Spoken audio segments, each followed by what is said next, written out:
Deeper still, we don't have to project 1 minute into our future to see that the climate crisis is already here. On this note, I speak to you not as an elected official or public figure, but I speak to you as a human being, a woman whose dreams of motherhood now taste bittersweet because of what I know about our children's future, and that our actions are responsible for bringing their most dire possibilities into focus. I speak to you as a daughter and descendant of colonized peoples who have already begun to suffer. The current state of the Democratic Party is not so good. They've got no leadership. They have no strong personality. Who's even in charge? Right now, you've got a couple of stories. David Hogg trying to save the party, and he faces expulsion from the Democratic Party. Meanwhile, AOC, who seems to be the front runner for some kind of leadership position, is, well, she's doing climate change rallies, but also flying around on a private jet. Needless to say, the Democratic Party is in disarray, and I'm all here for it. You may have seen the story a little while ago about David Hogg threatening to primary old Democrats unless they get out of the way. And it worked. It was smart. David Hogg basically said, hey, old Democrats, self-deport or we will deport you. And then you got Dick Durbin from Illinois. He said, I quit because he does not want to face a challenge from some young progressive upstarts. The only problem for David Hogg and AOC is that they represent a fringe element of lunacy in this country. Whereas on the right, Charlie Kirk is saying he wants to primary safe red Republicans who oppose the Trump administration. That makes sense. Trump won a popular mandate. That means these Republicans in red states that are defying Trump, or more so, the popular mandate from the people that Trump is following, they're not popular and they will be easily replaced. For David Hogg, he's basically saying the moderate Democrats that are not woke, that have the best chance of winning, gotta go. So Dick Durbin resigns. Well, I'm sorry, he's retiring. He didn't resign. So I'm going to finish this term out one more year and then I'm gone. And now the DNC is telling David Hogg, drop it or we will expel you from the DNC. Well, it's him and or AOC for the leadership. But here's the story from Politico. DNC gives David Hogg an ultimatum. Now, I do want to stress that congressional Democrats are currently sitting around a 23% approval rating. Yeah. So I don't know what they're going to pull off. Republicans aren't doing much better, to be honest, are like 36. The DNC is going to force David Hogg to decide, get out of the primary game or lose his DNC post. During a member call on Thursday, DNC Chair Ken Martin is expected to announce a proposal to change the party's rules to mandate all DNC officers stay neutral in all Democratic primaries, according to a person directly familiar with the plan and granted anonymity to describe private discussions. The move comes after Hogg pledged last week to spend millions of dollars funding challenges to asleep-at-the-wheel Democrats in primaries, igniting a firestorm inside the DNC. I'd like to point out, David Hogg is correct. This is what he should be doing. But, you know, like the other way, you should be telling the woke lunatics, get out of the way or else. The problem is these people are captured by a cult. And it's just a sad reality of where they're at. And there's nothing they can do about it. See, on the right, you've got a disparate coalition of different political ideologies. And when they disagree, they have discussions about it. Like, I bring this up all the time. We got people here at Timcast that criticize Elon Musk. He still retweets me. He doesn't insult me. We reached out to Zuckerberg. He won't come on the show. Yeah, okay, so we reached out to Zuckerberg, and they were just like, politely no. And we were like, all right.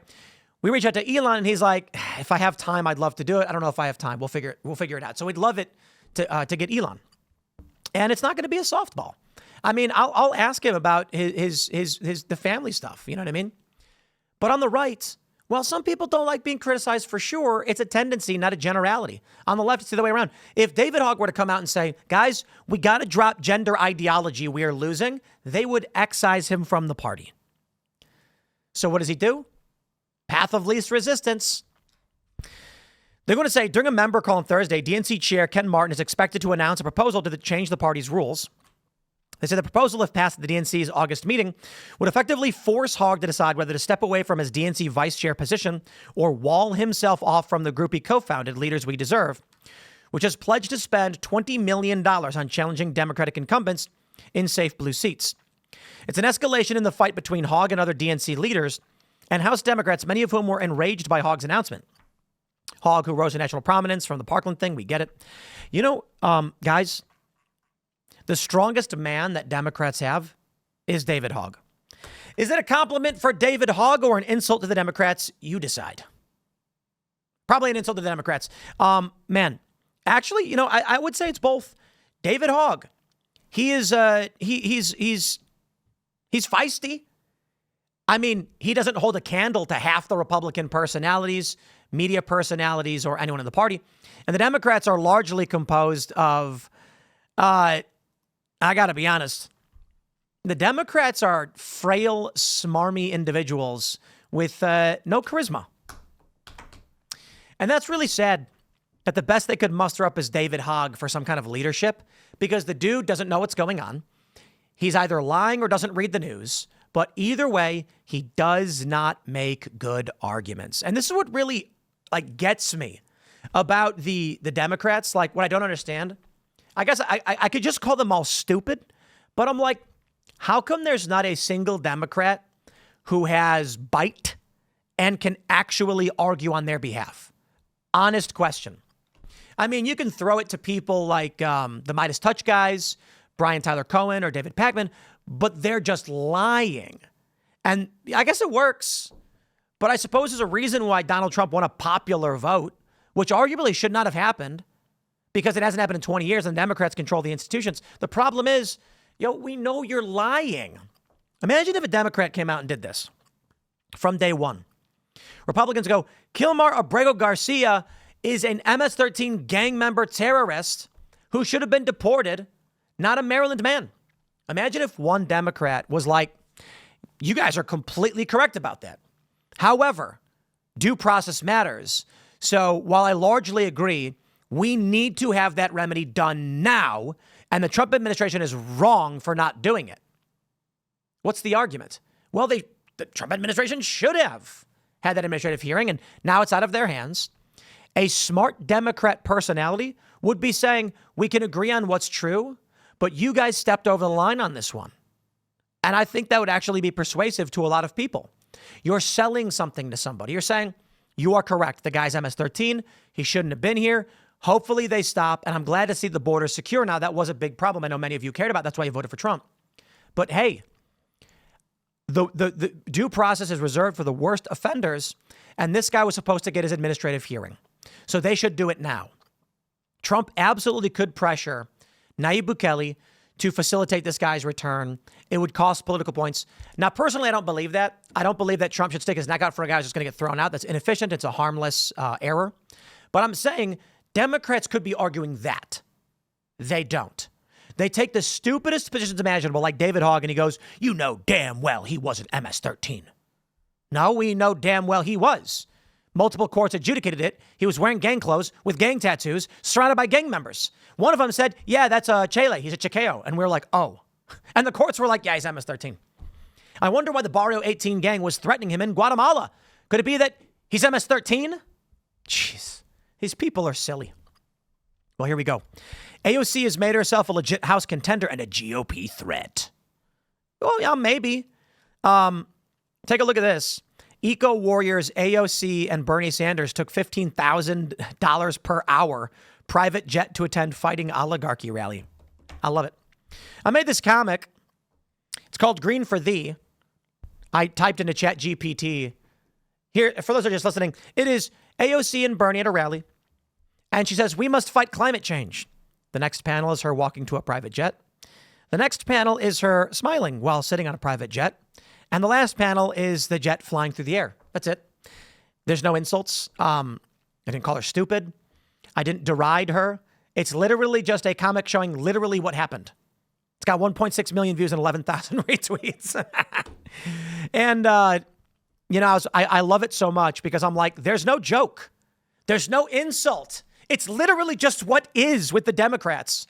And, I guess the truth is the joke. That's why it's funny. The Democrats are currently at an apocalyptically low approval rating. And the best they can muster up is AOC and Bernie Sanders. Bernie Sanders ain't going to be around for much longer, with all due respect. AOC has like 10% support from the party. So she's like basically the front runner with 10%. There's nobody. The Democratic Party is broken.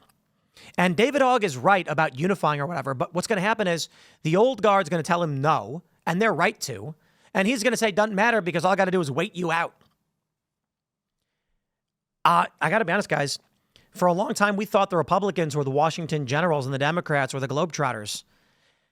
We may be walking into a future that's inverted. A fractured, weak, weirdo Democrat party that nobody likes and populist Republicans. And then you end up with one-party majority rule, Republican. I don't know that that's a good thing because you need political competition, but we don't have political competition. We have psychotic, deranged, cultist lefties that want insane things like child sex changes. And the Republicans are like, legal immigration, no war, free speech. Okay. So by all means, they can offer up AOC with these big rallies and she can fly on these jets. Sure. And we'll call it out. The Hill says David Hogg's Democratic Party shakeup should model Ocasio-Cortez, not Trump. Okay. Well, they got nothing. AOC and David Hogg are ascendant in the Democratic Party, and that is laughably sad for the Democratic Party. I'm going to tell you what the Democratic Party needed. It needed, Joe Rogan. I love how they're like, how does the left get their own Joe Rogan? You had one. His name was Joe Rogan. They wrote another article where they were like, how does the left get their own Tim Pool? And once again, you had one. His name was Tim Pool. But y'all are nuts. The problem is largely that you're lying all the time. Yo, if the Democratic Party was like my worldview, they'd probably be rivaling the Republicans. You'd have two populist factions agreeing on most of the facts, but disagreeing on how we should be going about things. Instead, what do we get? I largely agree with Trump on most things, but we would have, and I said this in 2020, and I said it, I've been saying it the whole time. If the Democrats just took a guy who was basically nice Trump, they'd win. For real. If they got a guy who said, with all due respect, Donald Trump is correct about the border. We can't have this. Barack Obama was the deporter in chief. We want border security, and Biden was a failure. If he said, yes, we need to bring back jobs. I'm looking at 2028. If the Democrats get somebody who basically says Trump is right, but Trump went about things in a sporadic way that freaked people out, he'd win. He'd win, and he'd win massively. Donald Trump represents what Americans want, but he does so like by shooting from the hip. At least it appears. I'm not talking about the media lies. I'm saying outright, when Trump's firing off tariffs, he did the universal tariffs. I said, I'm skeptical, but I'm going to wait and see because Trump's the best we got.